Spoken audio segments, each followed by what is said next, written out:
brindarles a nuestros clientes y amigos esta oportunidad de actualizarse, de mantenernos siempre comunicados. Y bueno, hoy vamos a arrancar con Paulina, con todas las novedades que nos trae desde el último mes que nos vimos, por más que con ella estamos en comunicación permanente diaria, para que les haga un resumen de lo que fue pasando, de lo que prevemos que puede llegar a pasar, cuál es la foto al día de la fecha, qué nos podemos imaginar. Después, Rodri con las estrategias de coberturas de mercado a término y seguir trabajando muy fuerte en la integración, que es lo que apuntamos desde el área agro, donde queremos generar un ecosistema que todos los clientes que se acerquen puedan tener acceso al mercado de capitales, el aval de la SGR, a la cobertura de futuros y opciones, tanto locales como en Chicago, a una eficiente comercialización de sus granos y hasta final de post-tranquera a colocar los excedentes que les haya brindado la buena comercialización y la buena producción que sabemos que hacen y muy bien. También va a estar Juan Ignacio Paulucci, que le surgió se le demoró una reunión política que nos va a traer seguramente novedades también interesantes para compartir con ustedes. Así que bueno, Pau, muy agradecido una vez más de tenerte acá, Rodri lo mismo, acá está Panchi que siempre nos acompaña y nos da todo soporte técnico. Muchísimas gracias a todos. Pau, todo tuyo, adelante y suerte. Bueno, gracias, Pato. Ahí se ve la presentación. Sí, perfecto. Bueno, vamos a comenzar. Siempre me gusta, a ver, esperen, que me voy a... Esta parte siempre me quiero achicar. Perdón, pero necesito achicar esto. Listo. Bueno, siempre me gusta comenzar poniéndonos en perspectiva, de nuevo, cómo estamos respecto a, qué pasó en lo que viene de septiembre, 20 años en Chicago, soja, maíz y trigo. Con este gráfico creo que tenemos muchísima información.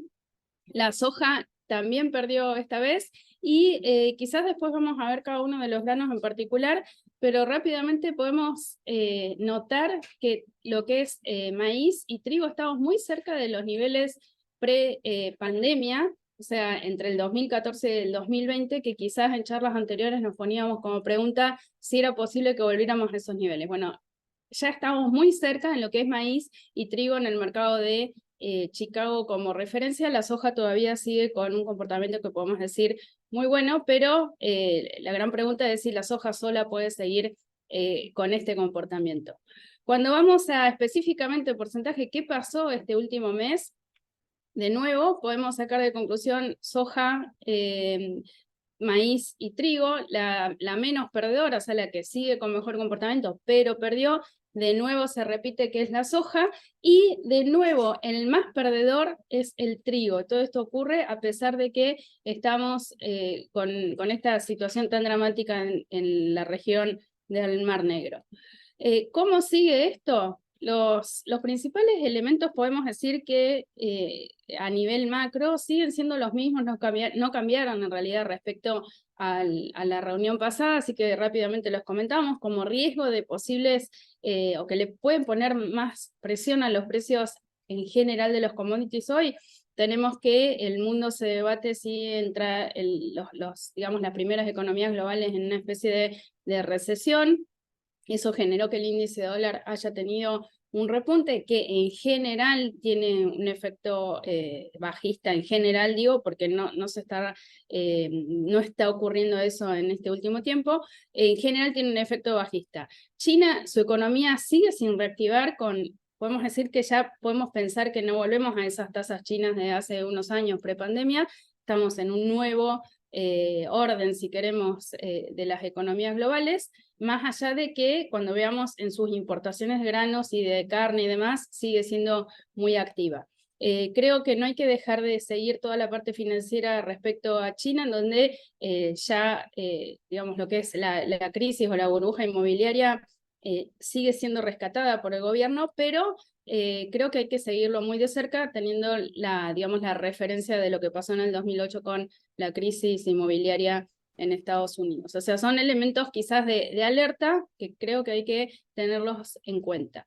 Y cuando vamos específicamente a los granos, lo mismo, esto sigue, los vamos a ver ahora para cada uno de los productos, siguen siendo los mismos elementos que le pueden llegar a poner presión a los niveles actuales.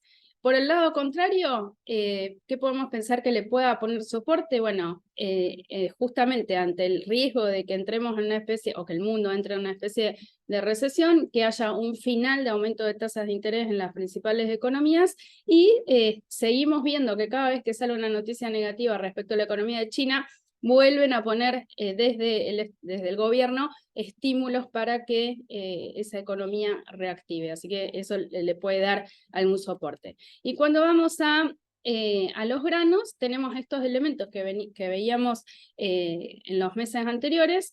De todas maneras, yo creo que fin de aumento de tasas de interés, después Juan seguramente va a hablar de este tema específicamente, pero evidentemente todavía eso no está ocurriendo. La inflación sigue siendo un problema a pesar de que este aumento de tasas de interés pueda generar algún riesgo de recesión en las principales economías. Y el mercado climático podemos decir que prácticamente ya está el mercado climático de Estados Unidos, nos vamos a meter de lleno al mercado climático de Sudamérica. Lo que ocurre en la región del Mar Negro, ya vimos que el efecto realmente ha sido nulo, los precios tanto de maíz y trigo, que son quizás los que más pueden verse afectados por el flujo comercial de esa zona, han seguido cayendo, y sí es positivo que la importación de soja, maíz, carnes, etcétera, de todos los alimentos en general de China sigue siendo muy bueno, salvo algunos. Ahora, cuando vamos digamos, a ver otros elementos que son importantes en lo que ocurre también con los precios de los commodities, podemos ver como quizás más significativo, que sí viene cambiando bastante en este último periodo, es la suba del petróleo. En este caso es el Texas. El Brent también tuvo una suba importante, hoy justo está bajando, pero uno puede pensar solamente mirando este gráfico que esto puede empujar a los precios de los aceites, del etanol y demás. Ahora después les voy a mostrar cuál ha sido el efecto con esta suba tan importante. Cuando vamos a el índice dólar, que era el otro indicador que mencionaba, que entre comillas podía ser como un elemento bajista para los granos, también vamos a ver el efecto que ha tenido en los distintos granos. Esto es lo que ha venido pasando en este último tiempo con el índice dólar, una fuerte suba, pero no hubo una relación como hay habitualmente con la caída de los precios de los granos. Plano local, Juan, y político, Juan se va a explayar en este tema. Creo que quizás para el agro es importante que ya tuvimos un resultado que nos está dando un indicio de que evidentemente estamos, o el país busca un cambio de signo político. Con las elecciones a gobernador pasa algo similar, pero lo que sí quería compartir con ustedes, que me parece positivo y creo que nos invita también a participar de una manera u otra. La Fundación Barbechando hace, digamos, informes o cuenta cómo viene toda la situación en el Congreso, y este dato me parece que es súper importante y se los quería compartir. Hay 29 candidatos vinculados al agro que van a estar siendo parte de las cámaras de diputados y de senadores. Después, si quieren, lo pueden ver en detalle. Todo lo que es verde es que algún grado de vínculo tienen con el sector agro. Entonces, creo que digamos, a la posibilidad de un cambio de signo político se le suma este dato que me parece súper importante y que creo que nos invita de alguna manera a todos a ver de qué manera involucrarnos más para lograr cambios que realmente sean favorables. Cuando nos ponemos a, digamos, como un elemento de mercado que, digamos, que puede tener un impacto en la próxima campaña, si queremos, tanto la unificación del tipo de cambio y o la baja de derechos de exportación, creo que son dos puntos. Puse y o porque lo ideal sería en una economía normal que ambas cosas ocurran, pero estamos eligiendo a ver cuál de los dos males uno prefiere. Pero estos dos elementos, que son uno de los tantos que se necesitarían para tener digamos, una economía ordenada, afectaría justamente a los precios de la nueva campaña. Y la realidad es que cuando uno se pone a ver, este resumen también es de la Fundación Barbechando, cuando uno se pone a ver en detalle las propuestas de los distintos candidatos, la realidad es que no hay ninguno que diga de que apenas asuma va a haber una baja de derechos de exportaciones o apenas asuma una unificación del tipo de cambio. Así que creo que dentro de estos análisis o cuando se sientan, ya sea con la gente de Alaria o con sus equipos y demás, creo que para la nueva campaña parece difícil pensar que pueda haber un cambio significativo en este sentido. Cuando vamos a específicamente qué es lo que viene pasando con la soja, esta vez pasó algo distinto a lo que estamos acostumbrados a que ocurra. Esto es soja a noviembre en Chicago, que vimos la baja que tuvo en el último mes, mientras que la soja noviembre, para sacar la disponible que está afectada por el tipo de cambio diferencial, tuvo una recuperación. De todas maneras, esta recuperación también de la soja noviembre en dólares por tonelada, podemos decir que tiene justamente un efecto arrastre de la nueva medida que se tomó con este nuevo tipo de cambio diferencial. Y cuando vamos a esto que les preguntaba, o que venimos preguntando en charlas anteriores, si podemos volver a los niveles prepandemia, fíjense que en soja, en el mercado internacional en Chicago, la soja justamente a pesar de la baja que ha tenido, sigue siendo la de mejor comportamiento y podemos decir que está casi $100 por tonelada por encima del techo de los valores que teníamos prepandemia. Otro dato quizás a tener en cuenta es que la mayo en Chicago tiene un pequeño premio, si queremos, respecto a la noviembre, que es la que se está empezando a cosechar. ¿Qué es lo que nos dejó el reporte de oferta y demanda de USDA como quizás más significativo? Cuando uno mira digamos, la relación stock-consumo que nos mostró el USDA, uno solo mirando este Excel puede seguir pensando que la soja tiene para seguir subiendo porque el balance es extremadamente ajustado. ¿Qué es lo que pasó? El mercado estaba esperando que ese balance sea muchísimo más ajustado. No ocurrió, si bien se bajó la expectativa de producción, no tanto como esperaba el ProFarmer, y se bajó, digamos, los componentes de la demanda. En muchos casos, la explicación puede darse justamente que, digamos, que USDA trata de modificar esos elementos para que los mercados no sigan subiendo, esa es alguna de las teorías, y otras, podemos decir que la realidad es que cuando uno mira cómo viene bajando la exportación de Estados Unidos por la gran competencia de Brasil, podemos decir que este número es totalmente factible que bajen las exportaciones de la nueva campaña, y puede inclusive tener alguna baja adicional. Cuando vamos a, si queda algún riesgo de mercado climático de la nueva campaña, la realidad es que ya están digamos, con los cultivos prácticamente definidos, más allá que las altas temperaturas pueden hacer que digamos, que estas chauchas o que estos granos no se llenen como sería lo ideal. Ya están en un 5% de cosecha el lunes pasado, así que parece difícil que haya digamos que haya un mercado climático en lo que queda de este momento.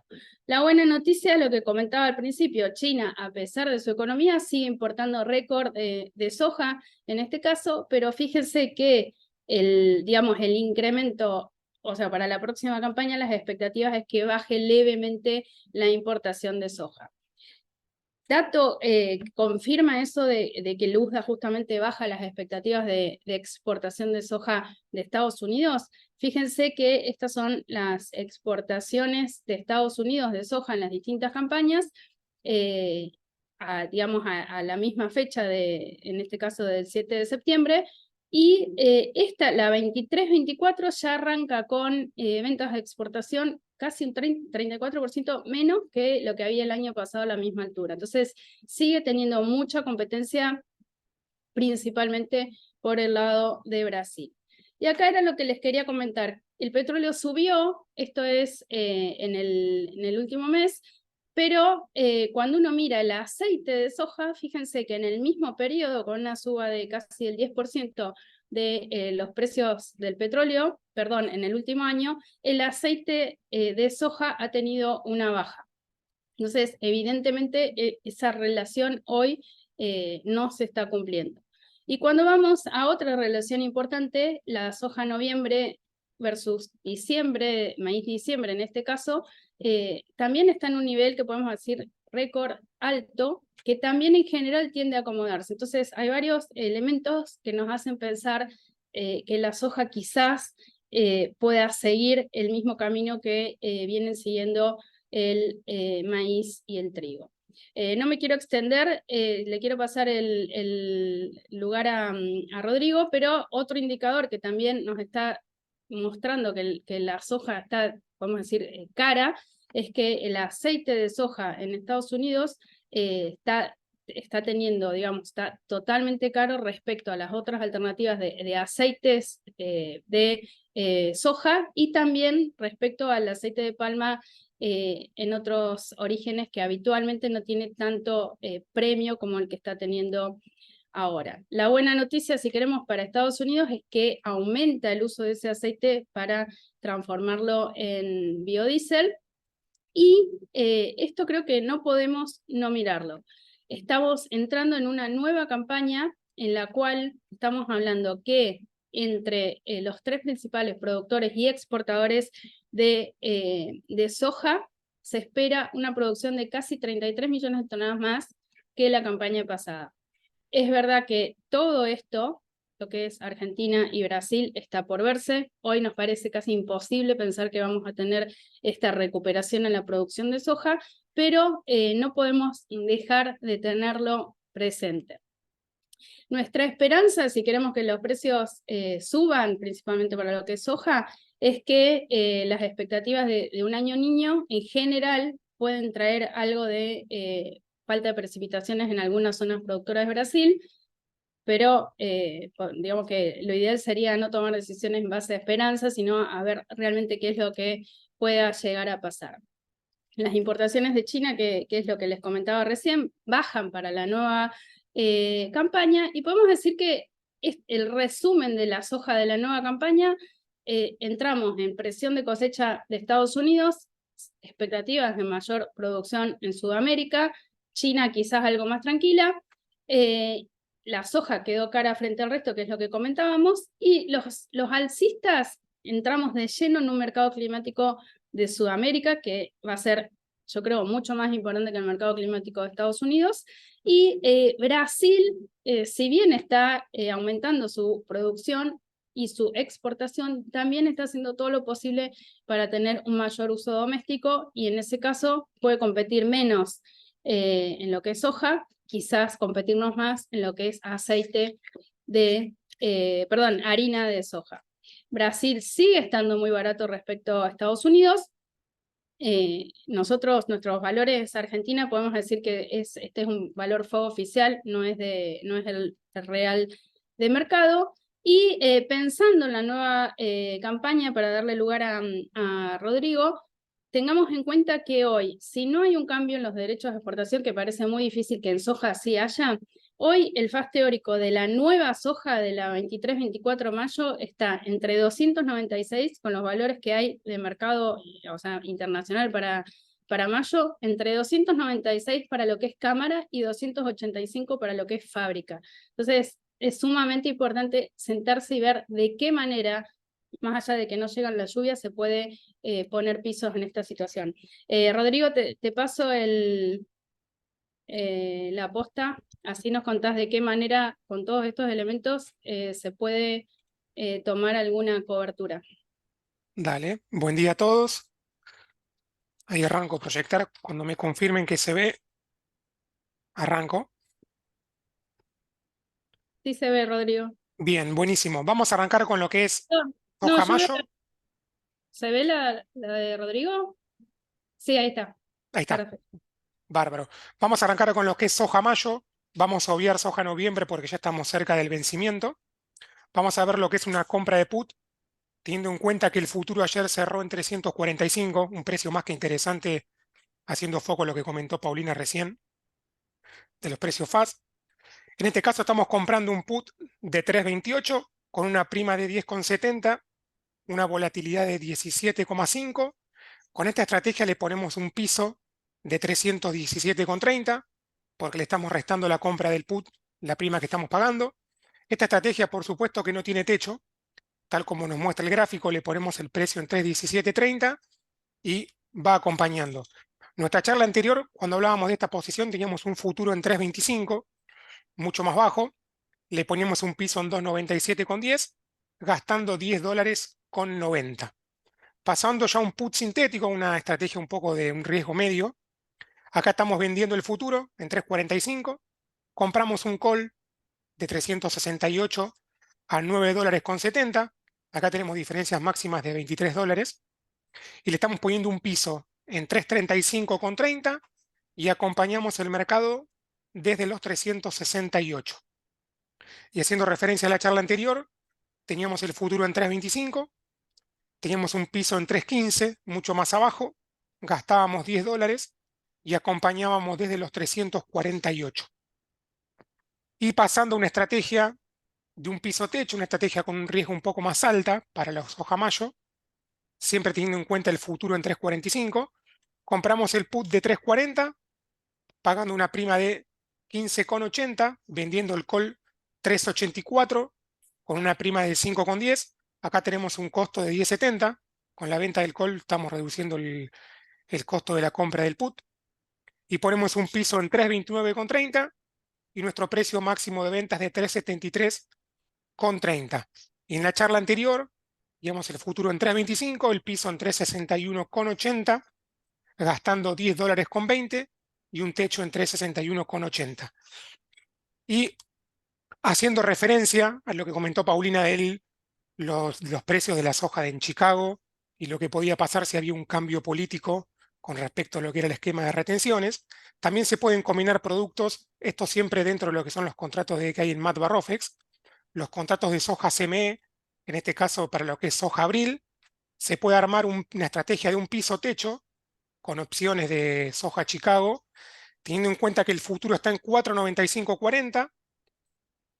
Ahí sí me avanza. Ahí va. Compramos el put de 4.70 a una prima de 13.60. Vendemos el call 536 y una prima de 10,30. Acá tenemos un costo de 3,30 para este piso techo de que es de la soja Chicago. Le ponemos un piso en 4.6670 y un precio máximo de venta en 5.3270. ¿Dónde entra la estrategia para sumar la posible quita de retenciones? Incorporando la compra de un call local, en este caso puede ser un 368, pagando una prima de $9,70. Acá tendríamos aproximadamente entre el costo de la estrategia de Chicago y la local unos $10,30 y estamos haciendo una doble cobertura de lo que es una cobertura local y una estrategia para lo que se puede dar según el climático y la producción externa con lo que es la soja Chicago. Más que nada para mostrarles que hay otras variantes, no simplemente tomar cobertura de lo que es soja local, también se puede hacer con lo que es soja Chicago. Acá estamos con soja, te dejo para maíz, Pau.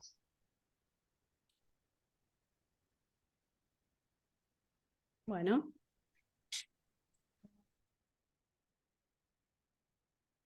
Ahí se ve la presentación. ¿Se ve? Ahí había una consulta respecto a si los precios de los granos son en dólar constante o corregidos por inflación. Son todos constantes, son todos en corrientes, tanto en lo que es Chicago como los valores locales. Así que, digamos, como para hacer el mismo tipo de comparación. Cuando hacemos, o los chicos de la mesa hacen sus reuniones, el análisis de las dos alternativas, digamos, permite hacer la comparación justamente con las correcciones por inflación. En este caso, la idea es mostrar cómo evoluciona la tendencia con el mismo tipo de gráficos. Cuando vamos a qué es lo que ocurre con el maíz o qué es lo que viene ocurriendo con el maíz en Chicago, de nuevo en la posición de diciembre, vemos que las bajas de precios han sido prácticamente constantes en todo el año, creo que es importante tener presente que el maíz en Chicago ya perdió desde los niveles máximos del 2022 más de un 45%. En el caso de la soja, que les comentaba que seguía con buen comportamiento, perdió un 25%. Cuando vamos a, digamos, la comparación de qué es lo que pasó en el mismo lapso de tiempo, desde febrero con el maíz diciembre, como para sacarlo digamos, del disponible en pesos por tonelada, podemos ver que ha tenido una variación positiva en el último tiempo, de todas maneras, sin demasiados cambios. Y en relación a esto, este gráfico, digamos, si uno lo corrige por inflación, es como que se achata bastante, tomando la misma referencia. Podemos ver que estamos muy cerca de los valores que teníamos en este canal de precios entre 2014 y 2020, a diferencia de lo que les comentaba en el caso de soja. Fíjense que hoy estamos hablando de un maíz cercano que no supera los $190 y el techo de este canal, o sea, de los precios pre-pandemia, estaba en torno a 177. La gran pregunta que nos podemos seguir haciendo, si volvemos a una secuencia de precios pre-pandemia, con lo cual localmente también tendríamos unos, digamos, precios similares a los pre-pandemia, o encontramos algún elemento, o el mercado encuentra un elemento que haga que, digamos, que haya encontrado un piso. La realidad es que hoy en el corto plazo parece difícil con los elementos que tenemos. De todas maneras, falta mucho, la importancia de Sudamérica cada vez es más importante, principalmente con Brasil, así que lo que pase en el verano de Sudamérica va a ser más que importante. Cuando vamos a qué es lo que nos mostró el USDA, si queremos, es totalmente distinto a lo que pasa en el caso de soja, más allá de que, entre comillas, la sorpresa o lo que el mercado no cree, es que no haya habido cambios entre un reporte y otro respecto a las expectativas de producción en Estados Unidos. El Pro Farmer Tour hablaba de 380 millones de toneladas, que tampoco es una gran diferencia, pero en el caso del maíz, el balance de Estados Unidos podemos decir que es bastante cómodo, porque la relación esto-consumo queda en torno arriba del 15%, cuando en soja no llega o está muy cerquita del 5%. Otro dato que me parece para seguir de cerca, que podríamos considerarlo entre comillas potencialmente bajista, es que el USDA estima que en la próxima campaña van a aumentar cerca de 10 millones de toneladas las exportaciones respecto a la campaña que están terminando. La verdad es que parece medio difícil de lograr, porque siguen teniendo una gran competencia desde Brasil, y si Argentina recupera su producción, también va a salir mucho volumen desde nuestro país. Así que 10 millones de toneladas más respecto a la campaña pasada de exportación quizás es medio llamativo. Cuando vamos a el mercado climático de Estados Unidos, podemos decir que ya está, o sea, el lunes pasado ya se había cosechado un 9%, si bien puede llegar a haber alguna sorpresa respecto a los rindes y demás, creo que hoy ya deja de ser un factor de volatilidad, y de nuevo nos vamos a empezar a concentrar más en lo que pasa en Sudamérica. Cuando vamos a esto que les comentaba, que parece llamativo o parece difícil que recuperen 10 millones de toneladas de exportación en Estados Unidos, con la gran competencia que están teniendo de Brasil, y potencialmente, si llegan las lluvias, con Argentina, fíjense que ya la 23-24 arranca con un 9% menos de ventas de exportación para el mismo periodo que el año pasado, que ya venía perdiendo terreno. Así que creo que hay que seguir de cerca, y como elemento, digamos, de soporte de mercado, justamente no lo encontraríamos por este lado. Frente a, digamos, a esta situación, la posición de los fondos especulativos en los últimos 5 años, en el último tiempo, se vuelven a poner vendidos, arrastrando o empujando justamente la evolución de los precios en Chicago. Y de nuevo, hasta que no aparezca un factor realmente que pueda hacer de que las bajas ya llegaron a su nivel por el momento, digamos, la acción de estos fondos es de seguir vendiendo, generando alguna presión adicional. Cuando vamos a el petróleo, que también podíamos pensar que era un elemento que nos da la expectativa de que los precios de los granos relacionados con la energía pueden llegar a subir. Fíjense que el azul desde octubre, o sea, desde el año pasado, el petróleo ha tenido una recuperación de casi 21%, el etanol también ha tenido en Estados Unidos una recuperación muchísimo menor, y el maíz ha perdido un 25% desde el año pasado. Así que este elemento que uno puede, cuando lo mira por sí solo, que es el precio del petróleo, que nos puede dar la idea de que puede empujar los precios de la energía, del aceite de soja, etcétera, no está dando ese efecto. Y no lo mencioné, pero creo que es importante. En un mundo en donde las principales economías nosotros ya somos un caso aparte, las principales economías siguen estando preocupadas por la inflación, por los efectos de la inflación, ¿hasta dónde, entre comillas, pueden permitir que los precios del petróleo sigan subiendo? Todavía no se controló la inflación, y con esta suba del petróleo obviamente genera impacto en todo el resto de las cadenas. La manera digamos, una de las maneras de evitar que ese petróleo siga subiendo es justamente seguir aumentando las tasas de interés, entre otras medidas que puedan tomar. Cuando vamos resumiendo, digamos, hay muchos elementos que son similares a soja, entonces no los repito. Cuando vamos a el balance de la 23-24, que creo que no podemos dejar, o sea, no podemos evitar de tenerlo en cuenta en nuestros análisis de toma de decisiones para la nueva campaña.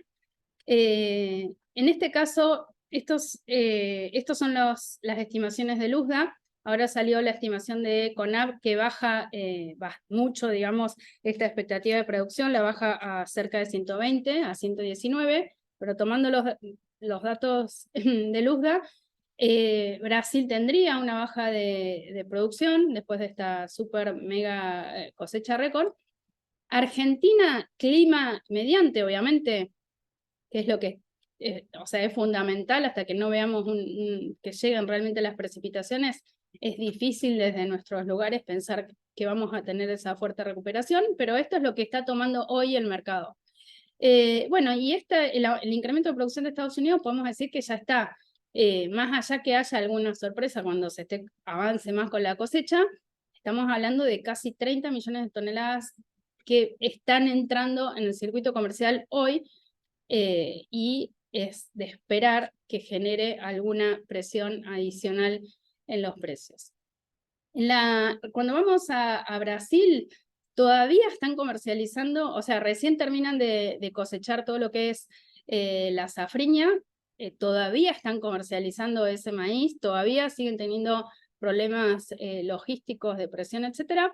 Y ya arrancaron con la 23-24. Lo que es el maíz de verano, que en general se espera que sea una producción cercana a 25 millones de toneladas, podemos decir que viene avanzando en línea, digamos, con el promedio histórico.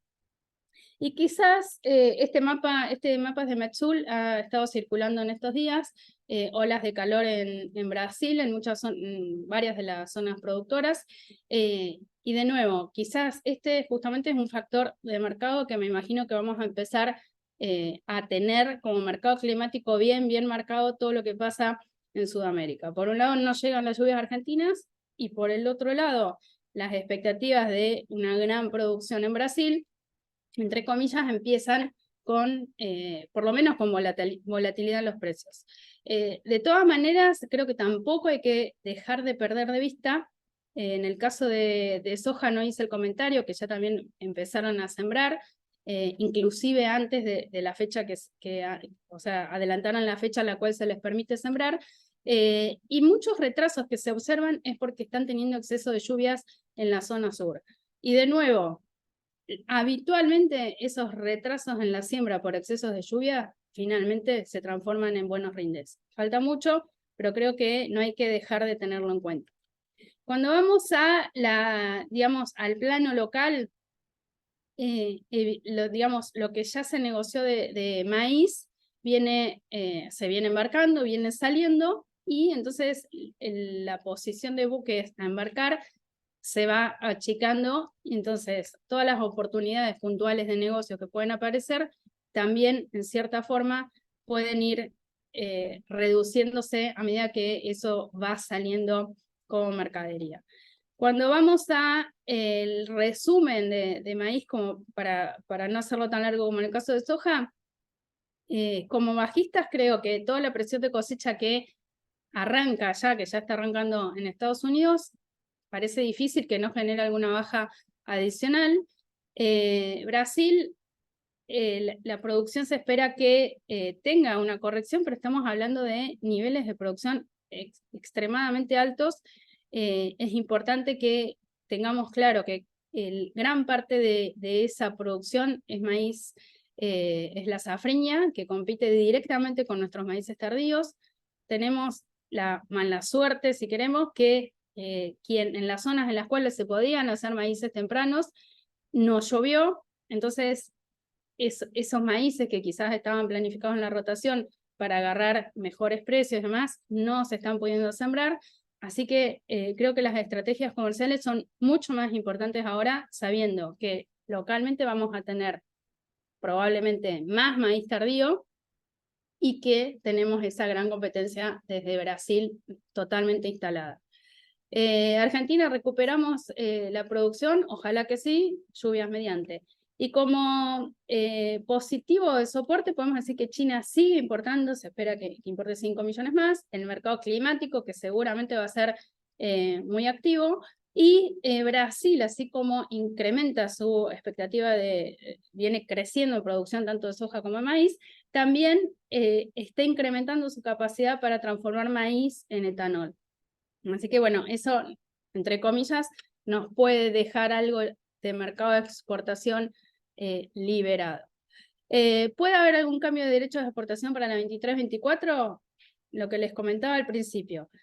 Si alguien considera que sí puede haber, hoy considerando que no haya un cambio de derecho de exportación, hoy los derechos de exportación están cercanos de la nueva campaña en $26 por tonelada. El FAS teórico que nos da sin cambios de derecho de exportación con los valores internacionales que hay para la nueva campaña, nos da un valor que podemos decir está más o menos en línea con lo que se está pagando en el mercado. Bueno, te dejo el lugar, Rodrigo, para que nos cuentes qué hacer con este mercado totalmente incierto y con tantas variables. Dale.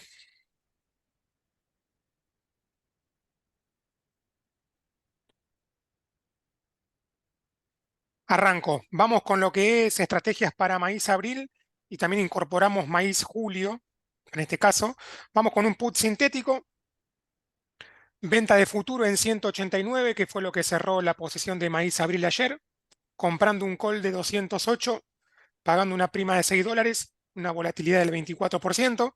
Acá tenemos diferencias máximas de $19 y le ponemos un piso a nuestra venta de $183 y acompañamos el mercado desde los 208.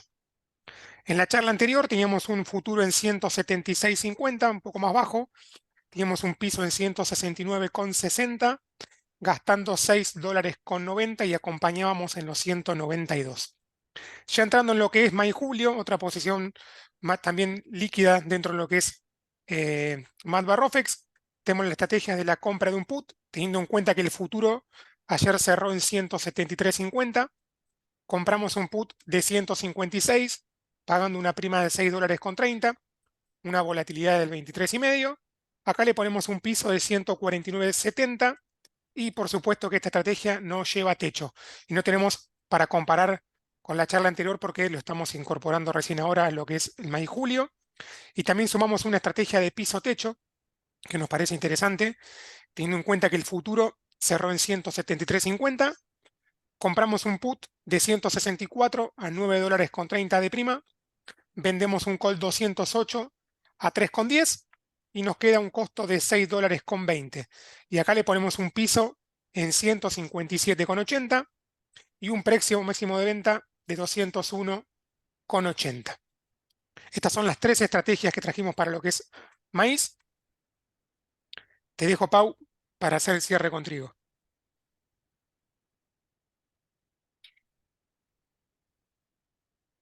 Acá estoy, ¿eh?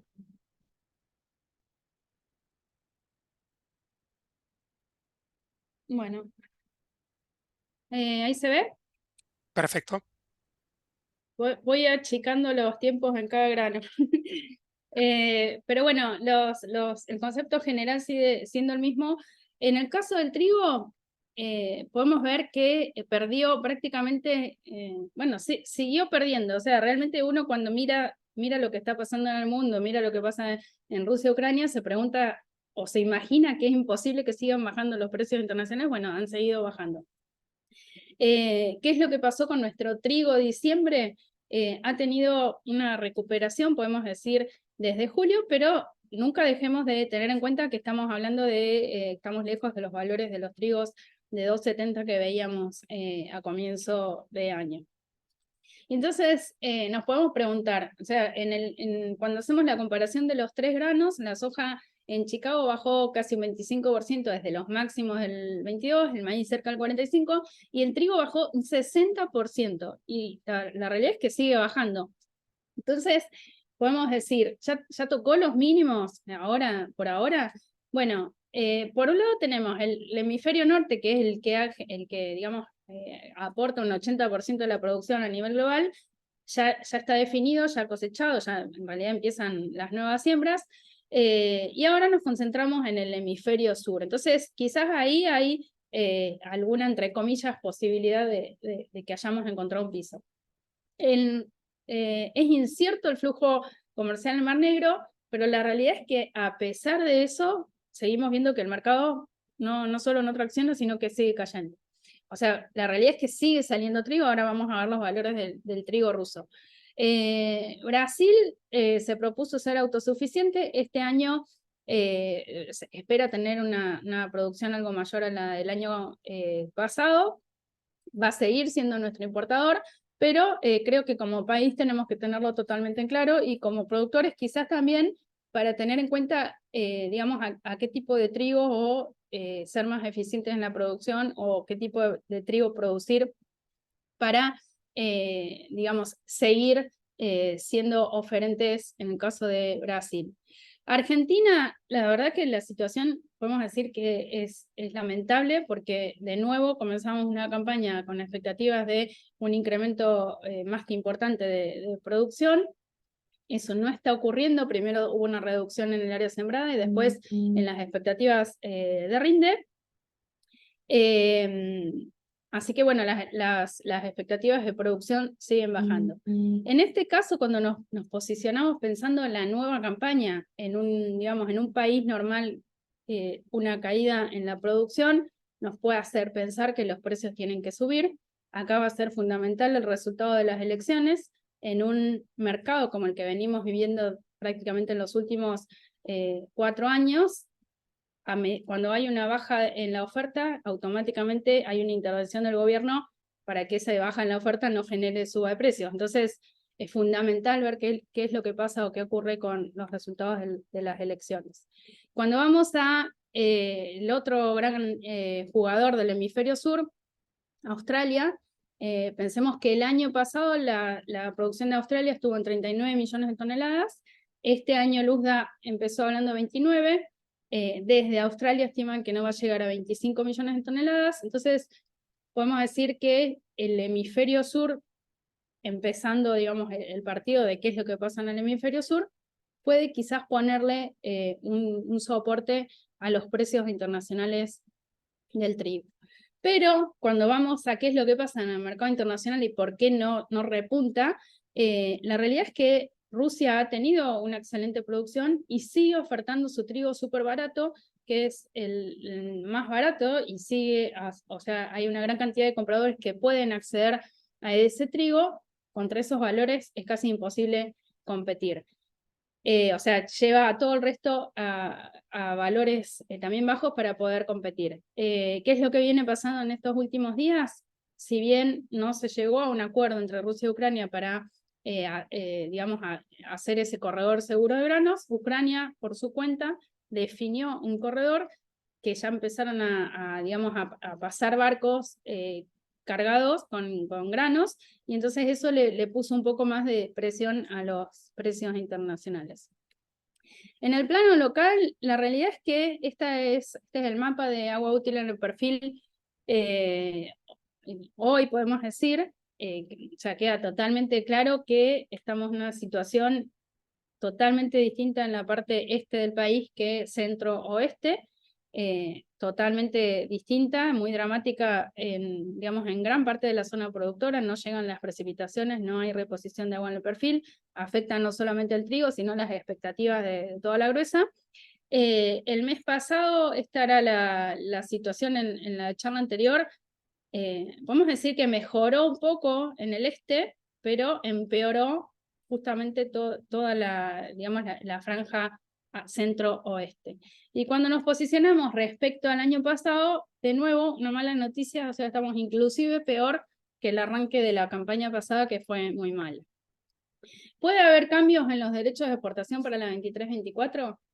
Si no hay cambios en los derechos de exportación, hoy el FAS teórico o la capacidad teórica de pago que tiene el mercado con los valores internacionales del trigo, con este contexto que les estaba comentando de que sigue habiendo exceso de oferta, es de, considerando que no haya cambios de derechos de exportación, hoy esos derechos son casi $34 por tonelada, la capacidad teórica del trigo es $205 trigo diciembre, contra los valores que estamos viendo en el mercado. Entonces, de nuevo, como resumen y para darle lugar a Rodrigo, muchísima incertidumbre productiva, en este caso el trigo, también para la gruesa.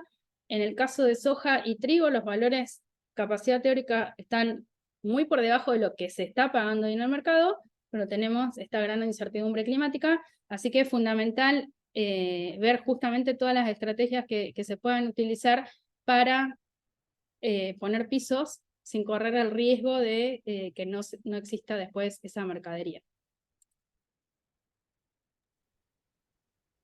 Te dejo el lugar, Rodrigo. Dale.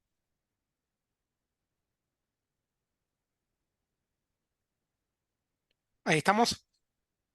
Sí. Bien, para trigo trajimos lo que es dos estrategias para trigo diciembre.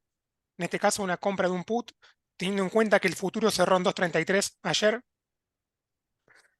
Compramos el put de 2.24, pagando $7 de prima, con una volatilidad del 28,5. Le estamos poniendo un piso en 2.17 y por supuesto que es una estrategia que no tiene techo.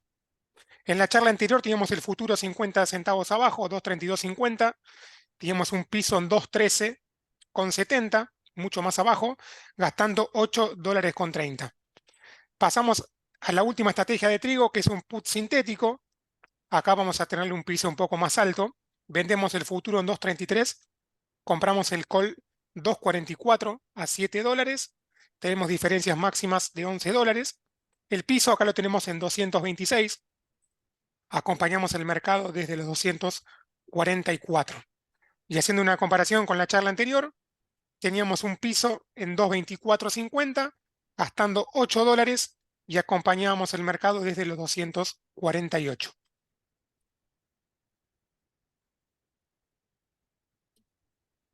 Muchas gracias, Rodri.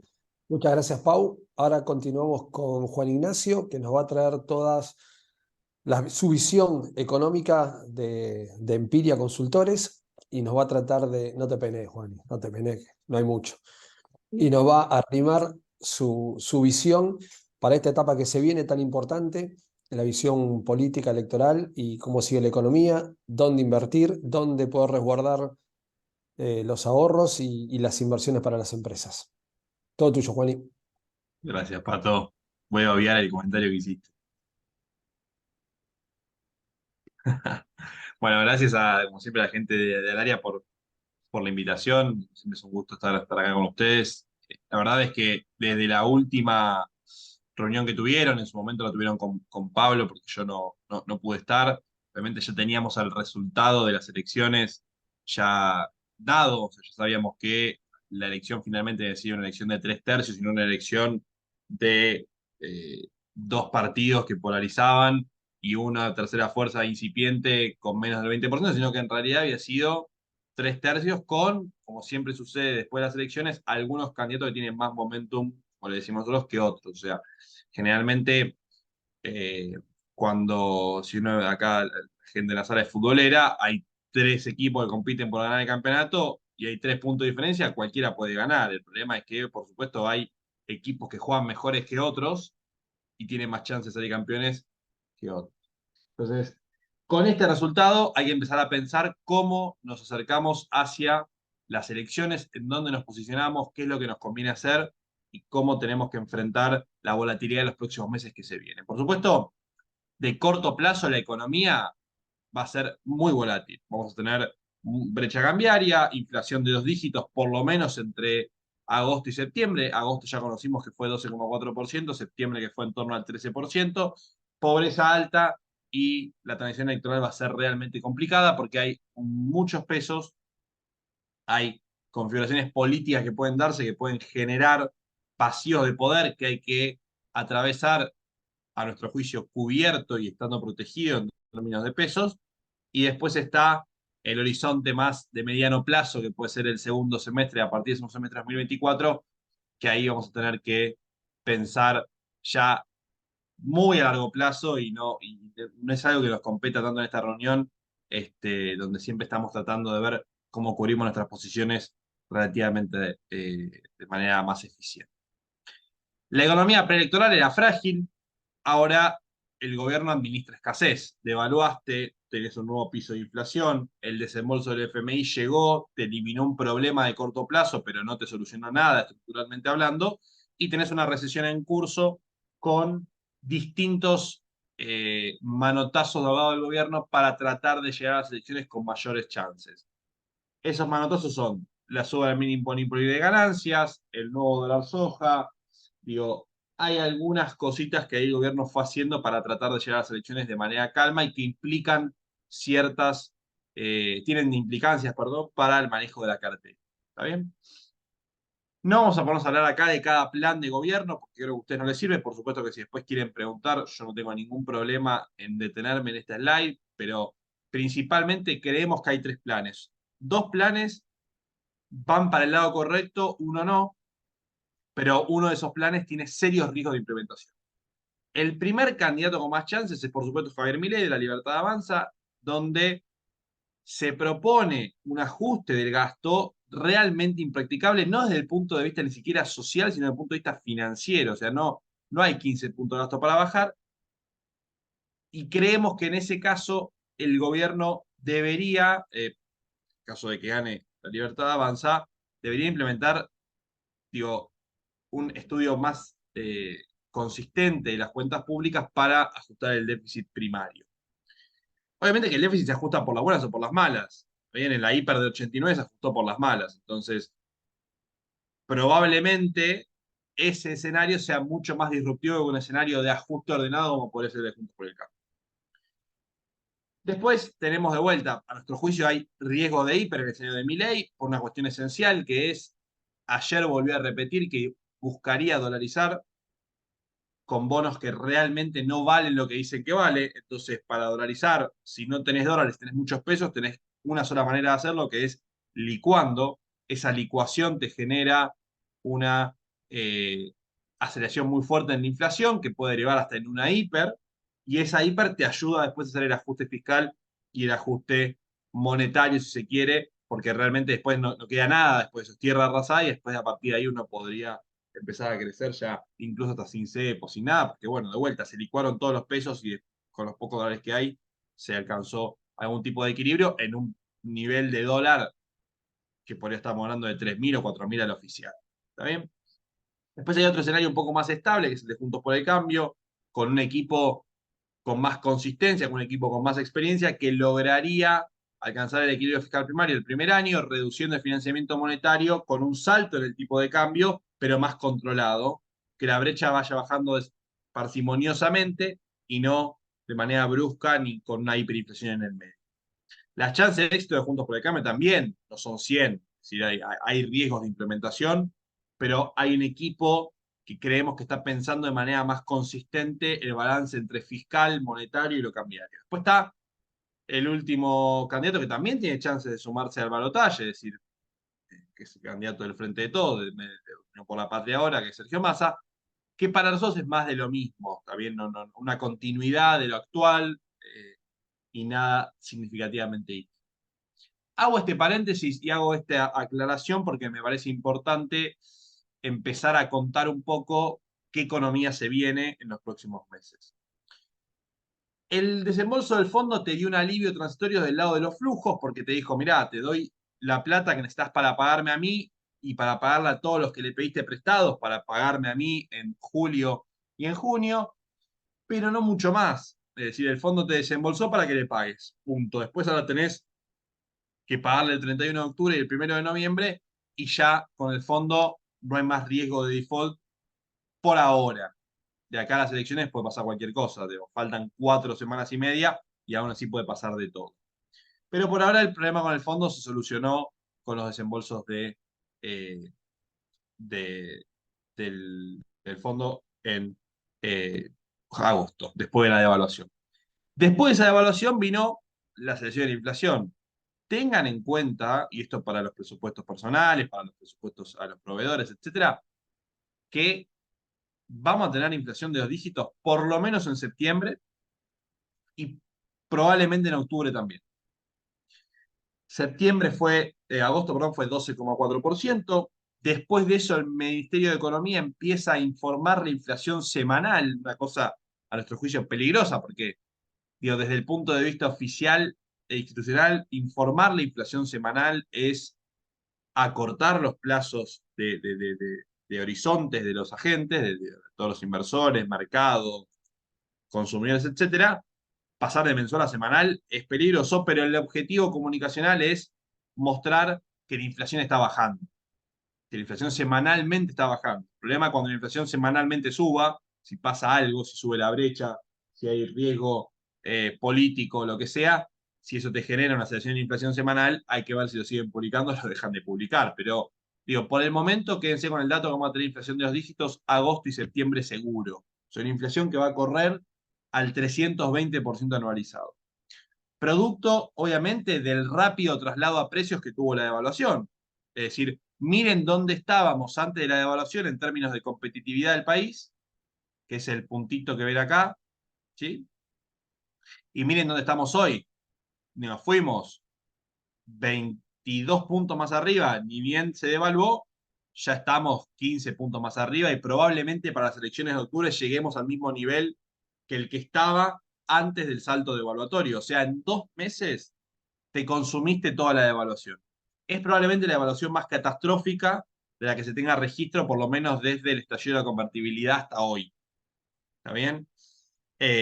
Incluso de la convertibilidad, si ustedes recuerdan, el dólar pasa de 1 a 3, o sea, se multiplica por 3, y aún así la inflación fue apenas del 40%, que ya era un montón porque veníamos de una época de convertibilidad sin inflación. Entonces, es el traslado a precios más rápido porque no tuvo un plan detrás. Entonces, fue una evaluación para cumplir con el fondo, que desembolsen y seguir el curso de las cosas. Entonces, vamos a llegar de vuelta con un atraso cambiario muy similar al de mediados de agosto, al de antes de la devaluación. Y eso implica que va a tener que haber una nueva devaluación entre el 23 de octubre y el 15 de diciembre. ¿Por qué hago estas dos fechas específicas? Porque puede pasar durante este gobierno, durante el gobierno que venga. La devaluación que va a haber, necesariamente va a haber una devaluación. Miren el tipo de cambio real de Argentina. O sea, ahí estamos acá. No necesitas un tipo de cambio oficial a precios de hoy, más o menos 470, 500 pesos, para recuperar el saldo superavitario, para que el campo reciba mejores ingresos, para que la brecha sea más baja, para que haya menos importación. Este es un tipo de cambio de 500 pesos. Más o menos estamos en 350, faltan 20 puntos. Entonces, el que venga va a tener que devaluar. ¿Está bien? Ahora, si devalúa el que viene, significa que el gobierno llegó hasta diciembre sin devaluar, lo cual es un signo de interrogación muy fuerte. O sea, devaluación va a tener que haber, ya sea por este gobierno o por el que viene. Las chances de que este gobierno no devalúe antes de terminar el mandato dependen de un solo factor, que es que el candidato oficialista, que es el ministro de Economía, entre en el balotaje y sea competitivo versus probablemente Milei, porque Milei entra seguro, el punto es que si entra Juntos por el Cambio o si entra el Frente de Todos. Si entra el Frente de Todos, Unión por la Patria, hasta noviembre no va a haber una evaluación. Digo, ya que llegamos hasta octubre, hasta noviembre no van a evaluar, seguro. El punto es si entra Juntos por el Cambio y Milei. Van a quedar 2 meses de un vacío de poder muy fuerte donde puede pasar cualquier cosa. Incluso el ministro de turno puede intentar devaluar para hacer la transición más ordenada al que viene y terminar el mandato en tiempo y forma y que no haya un riesgo de transición ahí. Entonces, ya sea este gobierno o el que viene, va a tener que devaluar y va a tener que devaluar entre un 50 y un 60% real cuando llegue ese momento, por el atraso que vamos a incubar en estos meses. Atraso que se va a dar por un stock de reservas netas negativas que va a ser menos 10.000 millones. O sea, el que llega al gobierno, abre el Banco Central y no va a encontrar nada. No hay activos, líquidos, hay, pero se los debes a distintos acreedores, a China, a los depositantes en dólares, a Cedesa, etc. Entonces, hoy por hoy no hay dólares y por eso el plan de dolarización es tan difícil de implementar, porque vos no tenés dólares para cubrir la cantidad de pesos que hay circulando. Hoy piensen que hay 22 trillones, trillions, le dicen los americanos, 22 billones de pesos, le decimos los latinos, en circulación, solo del Banco Central. Después hay depósitos, digo. Entonces, y no tenés dólares para convertir eso en, eh, en dólares para todos, a un tipo de cambio de mercado, como se le suele decir. ¿Sí? Por supuesto que las medidas lo único que hacen es aumentar la cantidad de pesos, ¿no? Digo, no nos engañemos, la suba del mínimo imponible de ganancias, los bonos a empleados, el aumento en el potencial trabajo, la devolución del IVA, todas esas cosas se financian con emisión monetaria, ¿eh? No hay otra. Más emisión presente, más inflación futura. Por eso la inflación hasta, incluso les diría que en octubre no sé si va a ser menor a 2 dígitos mensual. Ese costo fiscal es de un punto del producto, compensado con que le van a ajustar a los jubilados y a los planes, con más inflación. Lo que te doy por un lado te lo saco por el otro. En el medio anuncié medidas rimbombantes para tratar de llegar más competitivo a la elección. ¿Sí? Estamos en un nivel de tipo de cambio paralelo, el 700. ¿Es crisis o no es crisis? La respuesta es pero no es.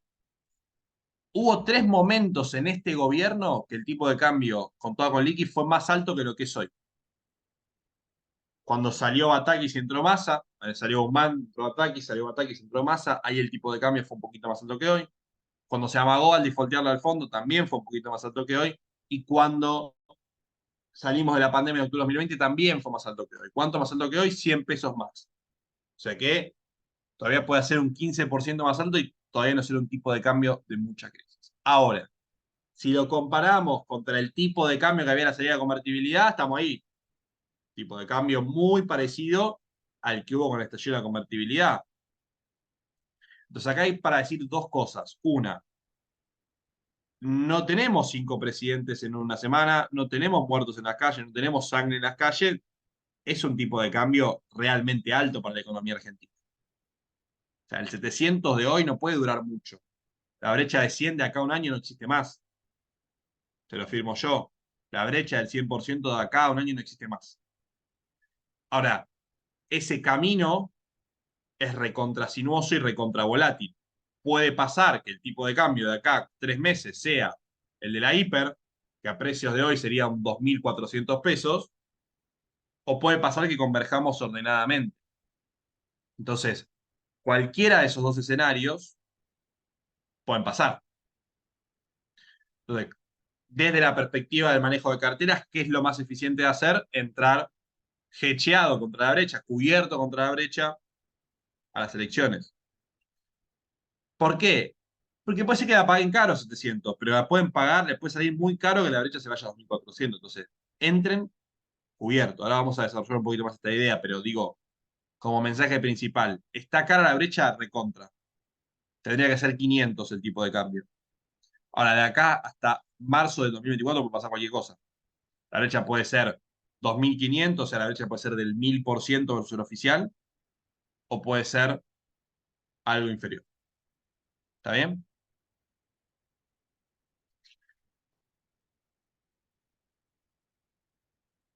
Hay una ventana de oportunidad porque el gobierno está interviniendo el contado con liqui y el MEP. Es decir, el gobierno les está subsidiando, no se está subsidiando este valor de MEP. Si uno mira el MEP regulado vale 6.80, mirás el MEP libre vale 7.15. Si mirás el contado regulado vale 700, mirás el contado libre vale 750. ¿Está bien? Entonces ha llegado a estar 800 pesos incluso hace 2 semanas. Entonces, ¿cómo regula el gobierno el contado con liqui para que entiendan el mecanismo y cuánto puede durar? Con dólares. Compra bonos en dólares usando reservas, los vende contra pesos y así contiene el MEP. Y después, usted lo sabe mejor que yo, el nuevo dólar soja que implica que ustedes liquidan el 75% del oficial y se quedan con 25% de dólares en el exterior, pero los tienen que ingresar al contado con liqui hasta antes del 20 de octubre. O casualidad, el 20 de octubre es el viernes previo a las elecciones generales.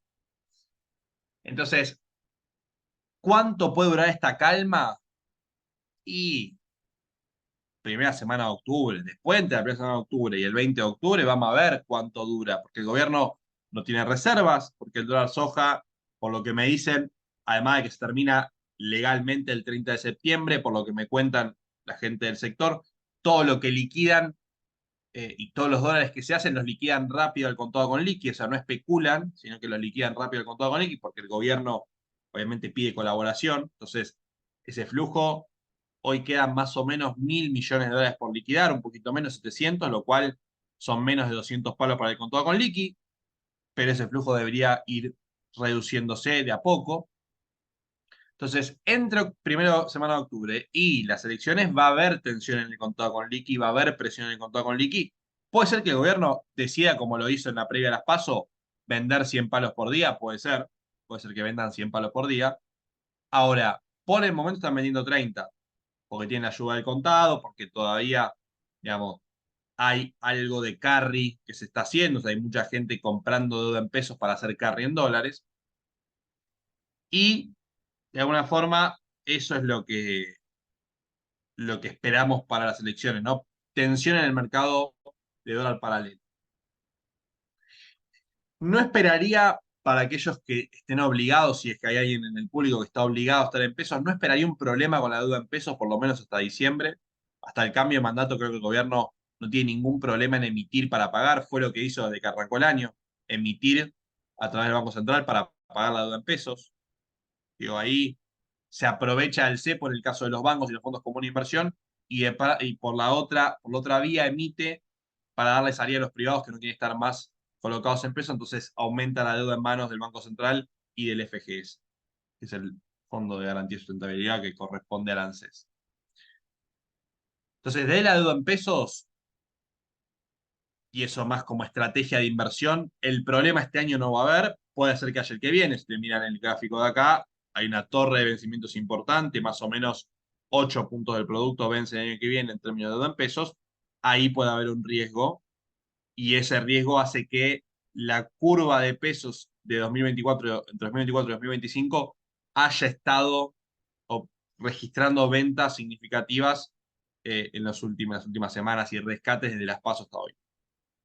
Ahora, para mantener el capital de trabajo de corto plazo, si tienen que pagar algo de acá a 60 días, de acá a 90 días, yo compraré una lecera a noviembre, una lecera a diciembre y estaría tranquilo de que me la van a pagar. Y esa lecer le va a pagar inflación más una tasa. O sea que le van a ganar la tasa del plazo fijo, que hoy paga menos de 10% mensual. Le van a ganar una LEDE, que paga menos del 10% mensual. Y le van a ganar incluso un plazo fijo UVA. ¿Está bien? Que tiene 90 días de duration. Entonces, no les permite calzar algo más cortito que eso. Un ALECER es un buen instrumento para esa cobertura de corto plazo. ¿Cómo entrar calzado a la brecha de cara a las elecciones? ¿Cómo estar cubierto contra la brecha? Entrando con pesos a bonos en dólares. ¿Sí? cuando entran con pesos a bonos en dólares, tienen dos factores en ese bono, en ese resultado en pesos. La brecha, si sube la brecha, el bono en pesos sube. El bono en dólares expresado en pesos sube. El problema es que caiga la paridad. El problema es que haya una caída en el rendimiento, en el precio de ese bono, que haga que aumente las tasas de interés a nivel mundial de Argentina, en dólares, y eso hace que pierdan por ese lado. Pero si uno mira el gráfico de la derecha, lo que se ve es que la verdad es que Argentina estuvo muy correlacionada con lo que pasó en el resto del mundo. Entonces, la verdad es que estamos a merced del resto del mundo. Y lo mismo que si compraron un bono de Brasil, digamos, también tiene esas fluctuaciones de precio, obviamente menos marcadas, menos volátiles que es Argentina, pero para el que está encepado y no puede sacar los pesos al contado con liqui, me parece que esta opción es atractiva desde el punto de vista de la cobertura a las elecciones, ¿no? Cómo entrar calzado a las elecciones, ¿sí? En su momento habíamos recomendado para los que estaban con un poco más de apetito al riesgo, más el ley local que el ley internacional, más el AR30 que el G30. Hoy ya eso yo lo desarmaría, me quedaría todo con bonos legislación internacional y estaría tranquilo que no me lo van a, me lo reestructuran, que sería una decisión financiera realmente irrisoria, porque Argentina no tiene un problema de deuda en dólares y las tasas en el mundo hoy son mucho más altas que lo que eran hace 2 años, y eso sería reestructurar para pagar más cupones, o sea, reestructurar para que al fisco al final del día les haga más caro. Si me lo reestructuran, me quedo tranquilo porque tengo una protección legal de juzgados de Nueva York y hay que alcanzar cláusulas de mayoría mucho más exigentes. Entonces, a estos precios nosotros priorizamos legislación internacional por sobre legislación local. También advertíamos que estaba más caro el Merval y efectivamente ese trade pagó porque el Merval cayó desde las elecciones hasta hoy 14-15%, incluso con la recuperación transitoria, obviamente medido en dólares, no medido en pesos, y eso fue funcional porque los bonos cayeron menos en ese mismo periodo. Entonces, hubo ahí un reacomodamiento donde se revalorizaron en términos relativos los bonos versus el Merval. Todavía sigue estando disociado de esta métrica que usamos nosotros, que es contra el riesgo país. ¿Está bien? Pero para que lo tengan en cuenta. De vuelta, la transición va a ser difícil, la herencia va a ser peor que la de 2015 para el que venga, mucho peor por supuesto que la del 2019, que ya era mejor que la del 2015.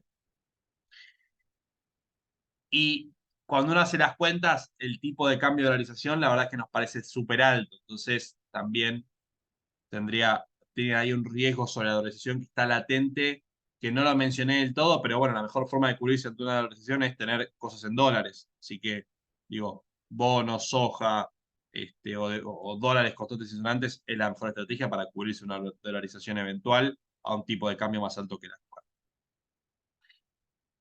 Voy a terminar acá para no cebarme y pasarme de largo con el tiempo, que ya tuve media hora. Así que, Pato, si querés dar espacio a preguntas, pero yo acá corto la presentación. Muchísimas gracias, Juani. Voy a pasar a las preguntas. Empezamos con Pau, que nos preguntaban qué explicación había con respecto a por qué sube tanto en los energéticos en Estados Unidos el petróleo y el etanol y no lo arrastra el maíz.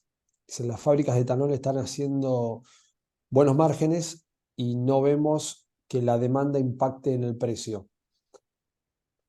Bueno, por un lado, ¿se escucha? Perfecto. Bueno, por un lado lo que está pasando con el mercado de petróleo tiene que ver más que nada con las decisiones de países miembros de la OPEC de reducir la oferta. Bueno, y eso es lo que está generando esta suba tanto en el Brent como en el Texas. Pero recordemos que digamos, todo lo que es el consumo de maíz para etanol en Estados Unidos está bajo un mandato y digamos, ese mandato está prácticamente al máximo y más allá que hoy les dé ese margen a las fábricas, no están consumiendo más maíz del que está, digamos, dentro de ese mandato. Por el otro lado, tengamos en cuenta que en la composición de precios del maíz, hay una gran parte digamos, de ese consumo de maíz que va a la exportación. Entonces, cuando el mercado de exportación no tiene, digamos, esa demanda, que es lo que estamos viendo con la competencia desde Brasil, arrastra el precio. Entre comillas, podríamos decir que es algo similar a lo que pasa muchas veces con el complejo soja. Quizás el aceite de soja tiene muchos elementos alcistas, pero cuando baja lo que es el mercado de harina y demás, hace que eso esté, digamos, que arrastre el precio del poroto. Podemos decir que es una razón de ese tipo. Porque Clarísimo, además, Pau. no, porque si nos fijamos pasa lo mismo con el aceite de soja, que era también lo que les comentaba. O sea que más allá de la suba del petróleo, el aceite de soja justamente en este último tiempo está perdiendo algo. Brasil nos ha venido a poner un techo fuerte en los precios, evidentemente, la oferta, la amistad con China y la canalización de la demanda hacia Brasil también ha impactado fuerte, ¿no? Exacto. La otra pregunta es, cuando hablas de tipo de trigo que tenemos que producir, me preguntan a qué te referís, es decir, que sería extra Brasil. ¿Tenemos que producir y buscar mejor calidad? ¿El mundo nos está No, demandando mayor calidad?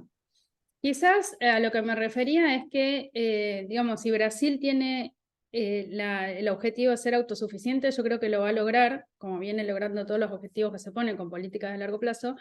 En ese sentido va a reducir su dependencia de importación. Lo que en general sabemos es que no va a poder hacer trigos de buena calidad panadera. Entonces, más allá que reduzca su dependencia de importación, es de esperar que esa importación sea de trigos de buena calidad y los trigos de mala calidad los exporte.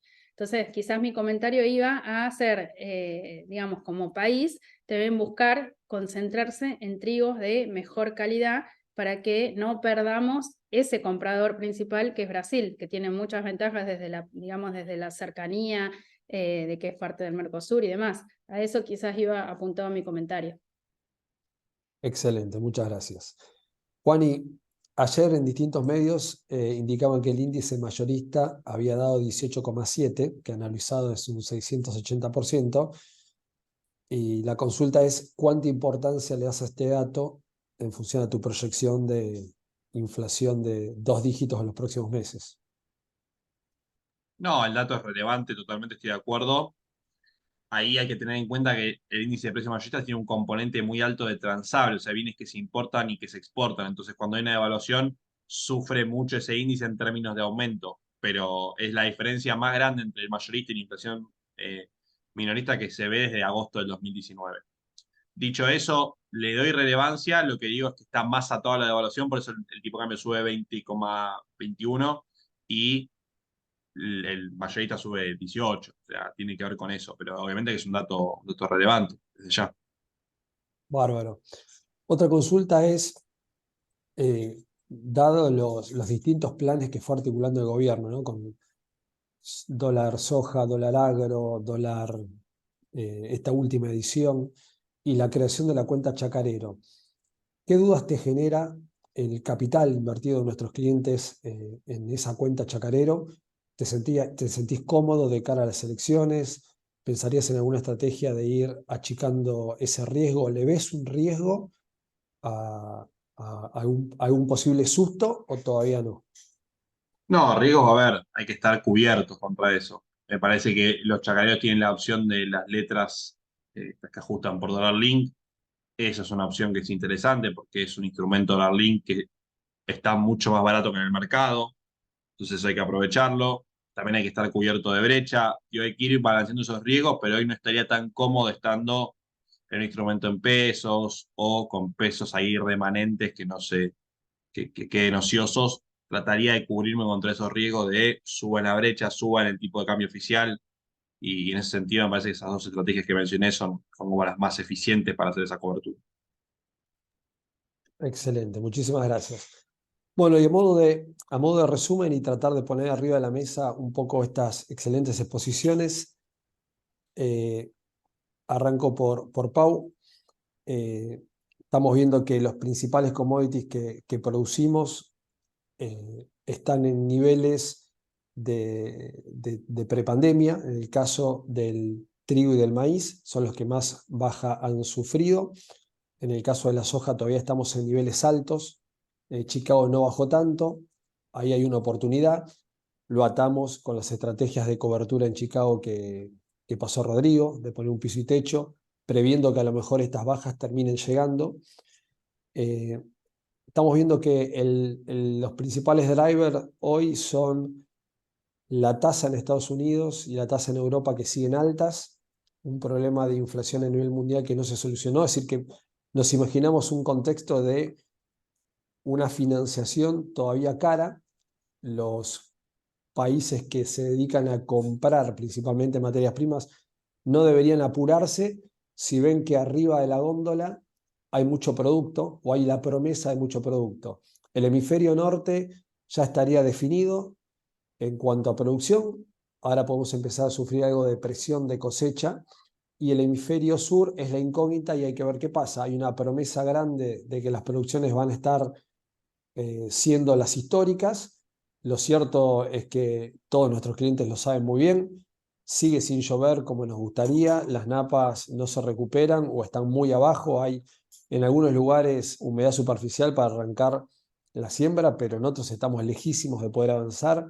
Vimos los casos de los accidentes en la Ruta 9 con unas tormentas de tierra infernales. Vemos la ola de calor en Brasil y eso nos genera alguna prima en los precios que a lo mejor todavía son para aprovechar. Siempre el consejo es poner pisos, asegurar las cosechas, y el que está demasiado vendido o expuesto, que no creo que este sea el año, también acompañado con algún call. Hay un equipo de expertos desde el área de agrofinanzas para asesorarlos. Hoy creemos que todo peso colocado en una prima se dolariza de alguna manera, acompaña con el tipo de cambio del MAT Rofex, así que puede ser también una alternativa de no perder valor en ese sentido.